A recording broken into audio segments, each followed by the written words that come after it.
optimists in this class? Sure, yeah, we can talk about being dark and gloomy a little.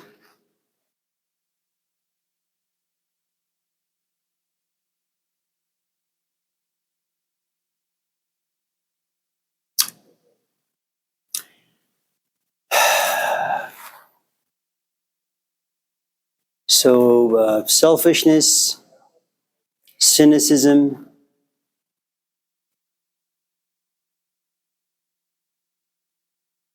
lust, and how to not get lost in academics.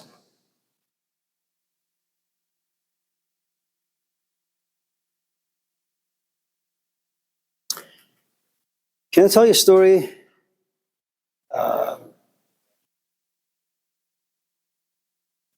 The story comes from, I think, not completely sure, it's told to us by Imam Muhammad Al-Ghazali.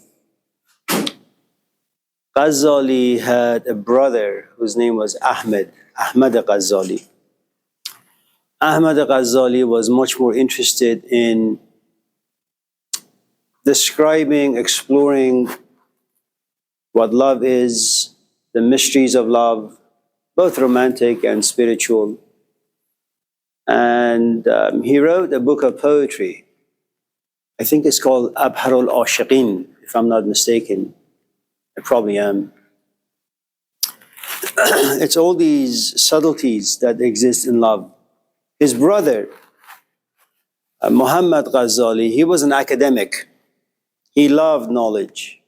And he would do whatever he possibly could to kind of travel and acquire more. He had this lust for knowledge, and knowledge would give him power and it would make him godlike, you know. So one day, as he has like 50, 60 camels all carrying books, you know, and is going from point A to point B, and a group of thieves run into him. And they begin to steal things, rob him of the things that he has. And he looks at the chief bandit and says to him, you know, take anything you want, just don't take my books. Because all of my knowledge are in those books. And this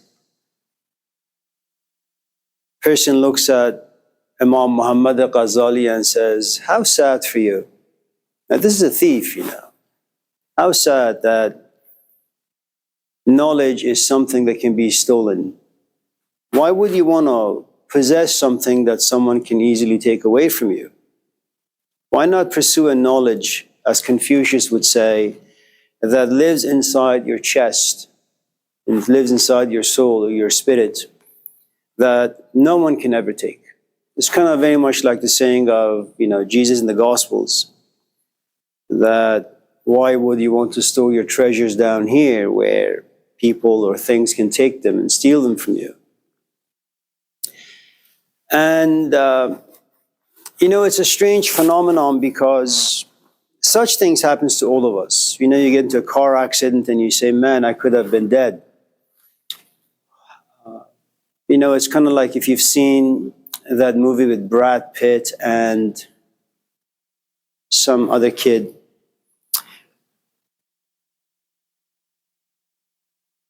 Anyways, I forget the movie, but the point is, we have all these events that happen in our lives that force us to introspect, to reflect, self-examine, and then at that moment of inspiration, we say, I want to change my life. I want to do everything over again, you know. I want to walk away from my companion. I want to walk away from academics. I no longer fall victim to lust. If I want to be selfish, I want to be selfish in the right way. You know, that's what these moments of inspiration do for us. They give you a glimpse into this part of you that you assume that you have the potential of greatness. Some people can. And what is strange about the story that took place 800, 900 years ago is that Ghazali was just in the right place, where this man, a common thief, looks at him and says, what's the use, you know, of having an A in a class and then forget what this class was all about? that most of us kind of get into these ridiculous, absurd relationships that ultimately render themselves to be completely meaningless. And so this saying kind of just floors him. Muhammad Ghazali sits and looks at all of his books and he says, he's right. What's the use of knowing 2 plus 2 if it doesn't serve you? What's the use of carrying all these books if it doesn't serve you where you are in life, your time in history, your stage in life?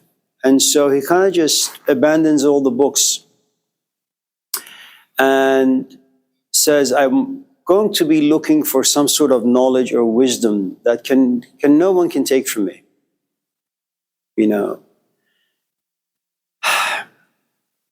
And you have to have access to a certain part of yourself that it's not going to be destructible. It's not going to be in the hands of time. That there is a self that comes up and it is quite lustful. You go to a party, you had just read the Bible, for example. You take a shower, your friends call, and you go to a gathering and you see a young, attractive thing out there. And all of a sudden, it's no longer the Kendra who enjoyed the spiritual wisdom of the Bible. Now that Kendra is long gone. What Kendra really wants is, I wonder what his name is. I wonder who he is. And you become quite selfish. And the lust takes over, temptation takes over, and you walk to the guy and say, hey, how you doing? What's going on? That's one way of being selfish. The other aspect of selfishness, for example, is imagine you have gone out with that guy and you have come to really, really like him. And after 2, 3, 4, or 5 weeks or months or years, he looks at you and says, I no longer want to be with you. And so there is this lust inside you where you want to gossip. In other words, you want to call your friends and tell them what has happened to you. You want to call your mom and tell her what has happened to you. And you ask your mom, perhaps, if she could do A, B, C, D to convince this fellow to go back to you. There is this other self. It's mostly emotional. In other words, you're in a painful place in life and you no longer desire to be in this painful place and you want to kind of just get rid of it. Then there is this intellectual self where you raise your hand and because you watch the news, or maybe you saw an event on the street, like justice and racism and all that. It doesn't really concern you. You're curious, and rightly so. There's nothing wrong with it. And you spend the next 2, 3, 4, 5 weeks or months reading books about racism, social justice, equality, decency. In everyone lives the kingdom of God, therefore that makes all of us equal. And then there is this psychological self that some of us have these deep wounds inside us called trauma. And, you use this particular self, again, to use as gossip. You kind of talk to the ears of other people to tell them what has happened to you, why it has happened to you, if there's a way to get rid of it. And then there is this other part, which is called the spiritual self. I'm not quite sure what that is. The best example I can give you is some are condemned much younger and some are condemned much older. Muhammad Ghazali, he was condemned to look for a spiritual self when he was in his 40s. Someone like Jesus Christ, unfortunately for him, he didn't really have a chance to perhaps enjoy video games or have a girlfriend or drink a couple of beers. At the age of 12, he just said, no, I don't like my physical self. I don't like my emotional self. I don't like my intellectual self. And I don't like my psychological self. I want to do without them. I just want to be a spiritual self. And so if there is any lust in me, I want that lust to be spiritual. If there is envy in me, I want that envy to be spiritual. I want what Moses had. I want what John the Baptist had. And those are good envies to have because they help you become better, more mature. And so, going back to Muhammad Ghazali, he has a story. And the story is, it's about this this man who cuts down trees. And one day, as he is cutting down trees, he hears that there is this town, not too far from his own, that the people of this town worship a tree. And he says to himself, I am a Muslim. You know, Muslims only worship one God, and that's Allah, or Yahweh, or Jesus Christ, doesn't really matter. I'm a monotheist. How could people worship a tree? God has no images, you know. If you worship an image, that image doesn't allow you to grow wings and walk away from everything physical. They ground you. And so he's, you know, the zealot that he is, he picks up his axe and he says, I'm going to go to this town and cut this tree down so that people can once again be encouraged to worship a God that has no name and has no image. And when you worship something that has no name and no image, you have a great amount of longing. You have a great amount of yearning, because nothing down here can get a hold of you. You can't get a hold of anything that is valuable enough, inspiring enough for you to worship. So you're always left in the state of darkness and confusion. You become a cynic because you want to desperately belong to something that's sacred, but nothing down here is. And so when you pray, there's a good amount of fire, you know, in your prayers, and God's listen. Anyway, so that's the intention of this tree cutter. And as he's walking towards this town, all of a sudden he's approached by this strange looking entity. You know, he's got two horns and a tail. Parts of him is red, other parts are black. And this man looks at this strange thing and says, who are you? Oh, you know, I'm also part of God. They used to call me Dio, or Diva, or the devil, Satan, or Lucifer. But where are you going? I'm going to cut the tree down. Why? So that people can come to worship the one true God. I won't let you, says the devil. The man slaps the devil falls to the ground, this man gets on top of the devil, and he's about to just chop off the devil's head. And the devil says, wait, if you spare my life, I will put 10 gold coins under your pillow every morning. You can use 7 for your family, you know, 1 for your relatives, and the rest for your community. And this man says, yeah, that's not actually a bad deal. So it's very much like you go to school because you want to major in philosophy, or you want to major in social justice, you know, or you want to major in African American studies or LGBT studies, whatever the case may be, it doesn't really matter. But your intentions are sincere. You are honest. There is something about your reasons, your purpose for going to this particular field is you really, really want to understand. You want to mature who you are, what you are, your intellect, your emotions, all those things.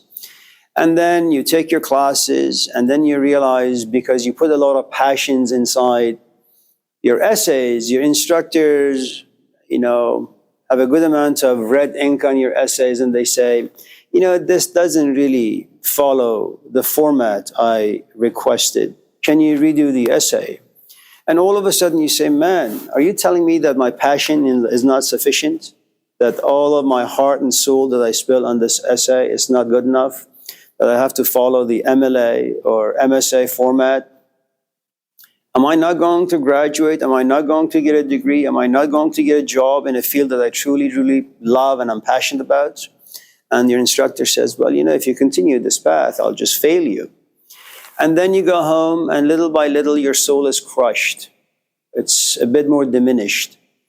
And after 2, 3, 4, 5, 10 years of doing this, according to what your instructors demand, after a while you realize that Kendra, who signed up to do philosophy because she or he wanted to be like Socrates, wanted to be like Plato, wanted to be like Malcolm X, is not all about formats. You know, with whom can you sleep? With what can you sleep to make your agenda go further? You want to get an A, but to get an A, it means you have to put your soul on the cross. Never see it, because it always gets in the way. And so after a while, you kind of just forget why you even went into philosophy in the first place. You may not like the Supreme Court justices, 9 of them, but the truth is, I'm sure when they were 18 or 19 or 20, they went into their field with a tremendous amount of passion for social reform, for justice, for all the awful things that they saw in society and in people, and they wanted to legislate certain laws that would make human life easier. 20, 30 years into the system, you're completely contaminated.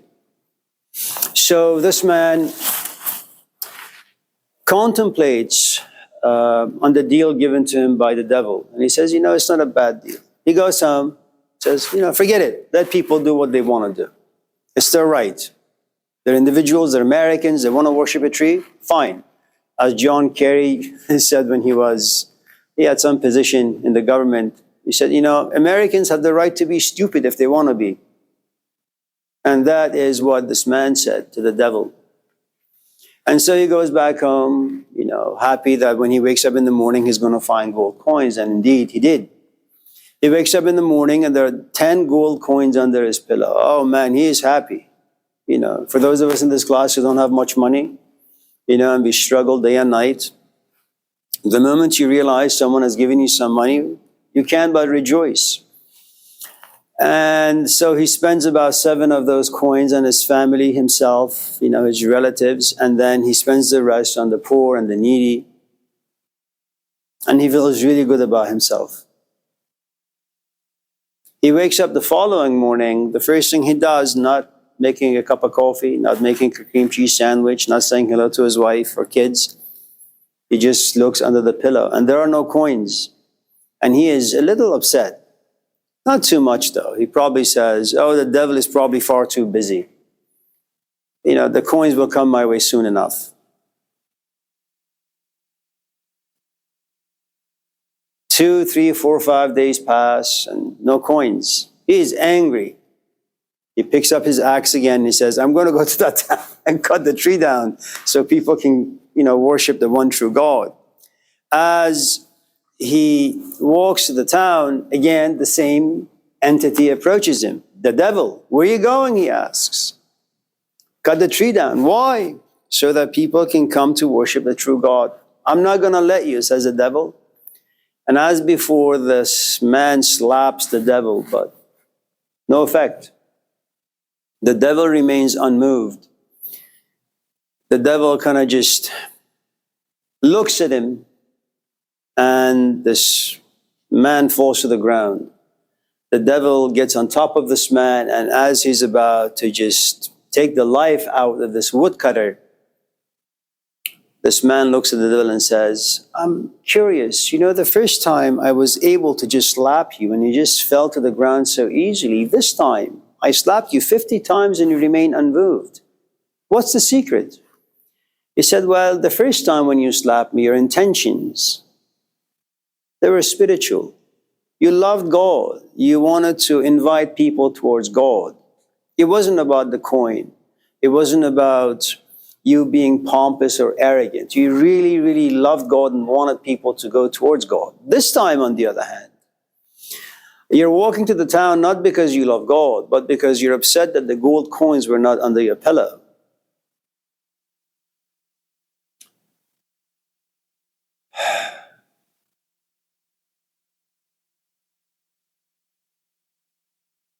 It's, this story contains all the questions that you've asked today about selfishness, about lust, about not getting lost in the busyness of life.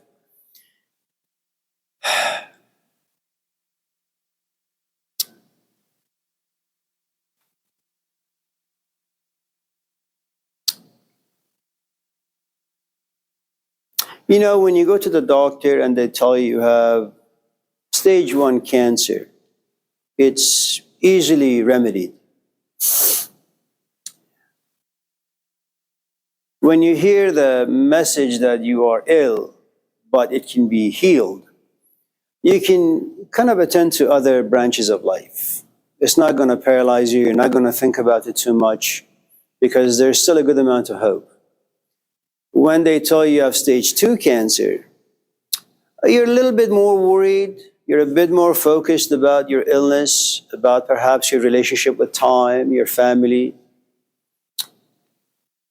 You begin to evaluate your life. You go back in time and you ask, well, what exactly have I done with my life? I come to class, I talk endlessly for 2-3 hours. And to what end? Especially if you know how difficult change is.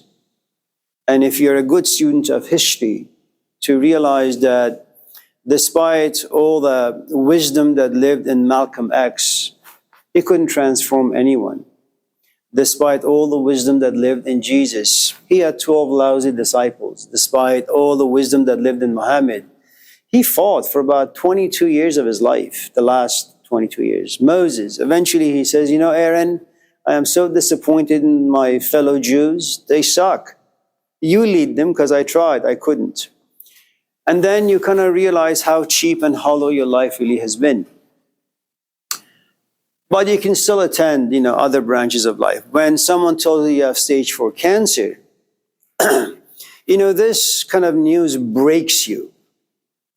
You can have tiny cracks on the road, but it doesn't impact the way you drive on the highway. It doesn't impact your car. There are no real bumps. But if there are huge, huge holes in the highway, there's a good chance that you may end up with a flat tire or your car could turn upside down. And so when you hear that you have stage 4 cancer, you have this huge crack in your soul. And it doesn't mean you can't laugh. It doesn't mean you can't tell jokes. It doesn't mean that you're not going to invite people to your house and have fun with them, enjoy good conversations. But what remains true is you're only able to distract yourself maybe 2 minutes.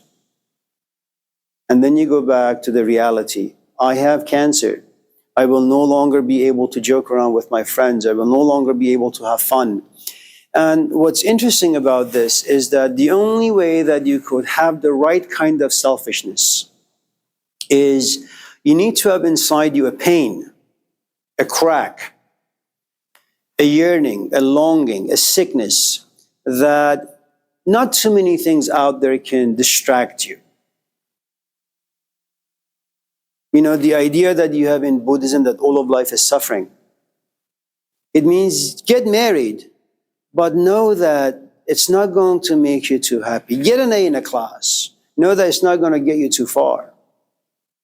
And it's a very difficult place to be. Even though today, of course, we offer it as a 3-unit class, world religions, for example, or Buddhism or Christianity. But the truth is to kind of apply these ideas, as we were talking about in class a couple of days ago, the idea that knock and the door shall be opened unto you.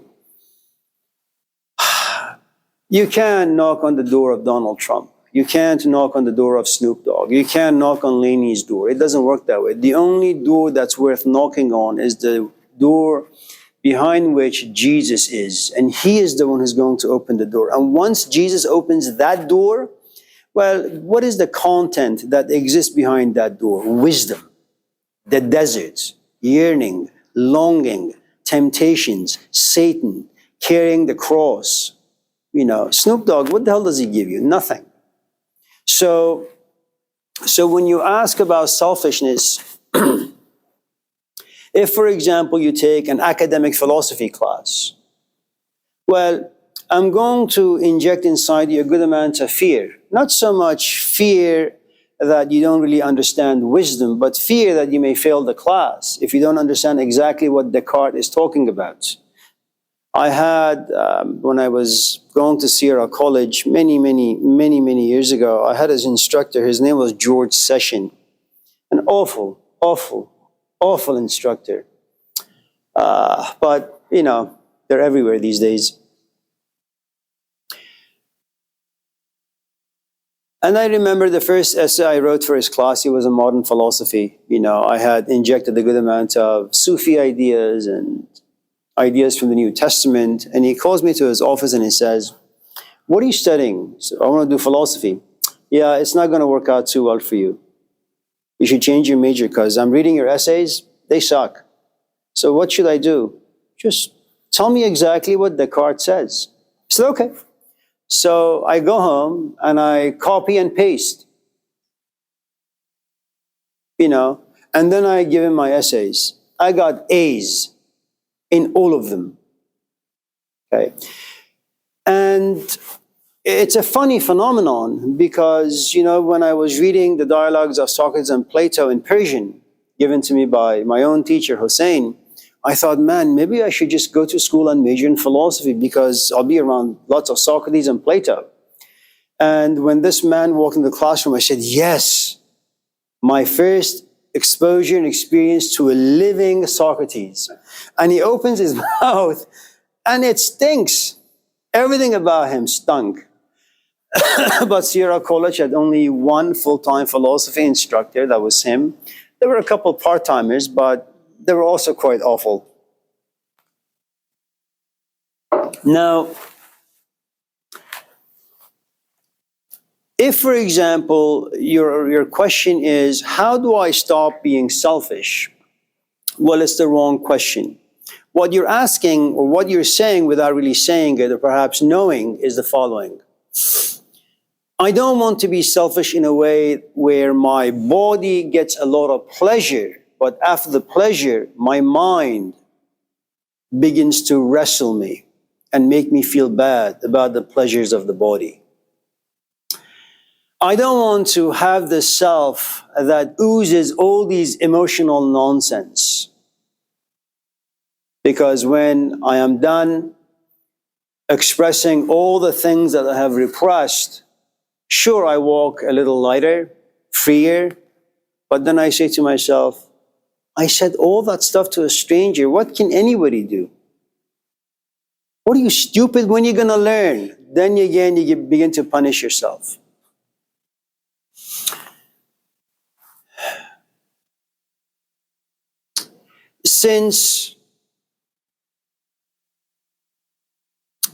And maybe I should have just done this in a different way. We should have just talked about what the self is, and then how do you care for this particular self? And then I should have probably put on the board, well, there is the physical self. Not bad, you need it, it's important. You need an emotional self. It's also important because you need to feel. You need a psychological self. You need a certain amount of history that anchors you. And it has to be good history. It can't be trauma. It can't be events that just turn your life upside down all the time. And you need to have a really healthy intellectual self. That there is this mind that you have that is able to look at things clearly, soberly, reflectively, and be able to process things, feel things, process things, and through your body, you can actually apply and see your own creation. And then there is a spiritual self. That there are these moments that you have that your body, your emotions, your reflection, your psychology won't help. You're simply in the dark. And it's your basically journey to the desert. You can sit in this class and you can say, I've heard all this stuff before. I'm just not completely satisfied. And you close your eyes and you just kind of walk, metaphorically speaking, into the spiritual desert. And you get tempted by the serpent or the devil. Go back to your body, listen to Amir Sabzavari. You're going to fail this class, pay attention, write notes. These are all temptations. And there's a great amount of lust in him because you really do want to grade. And so the only way that you can have the proper self inside you, and I go back to what I've always said in the past 30 years,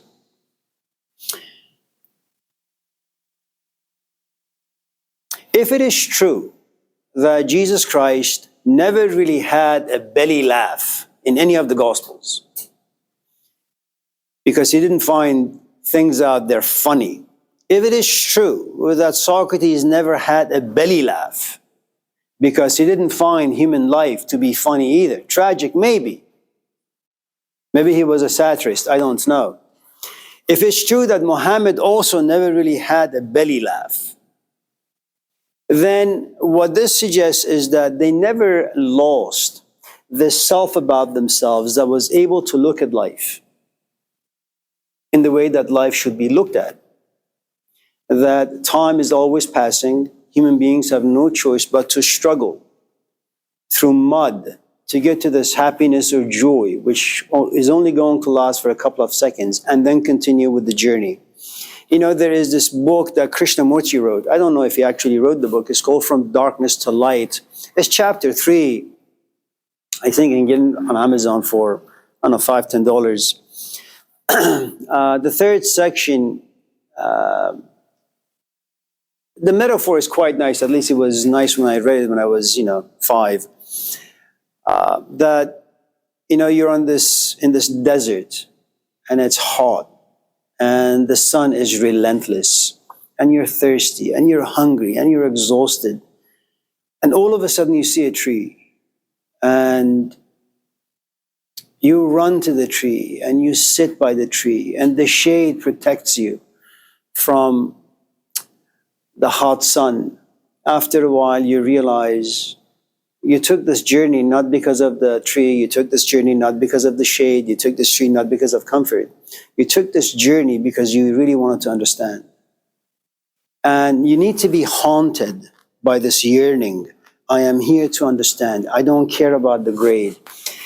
Which is sometimes interesting. In the past, like 30 years of being in the classroom, I've had students who raise their hand plenty of times throughout the semester and say, how can I get an A in this class? How can I write a better essay? And when we are like 2-3 weeks near the end of the semester, and I go around asking people, so what kind of a grade do you want? And they say, I actually don't care. You can fail me. In fact, can you please fail me so I can retake this class? That something about them has been born, that they understand that the grade is not as valuable as understanding. And understanding that can lead to wisdom. And wisdom is something that you become the owner of. Nothing can take that away from you.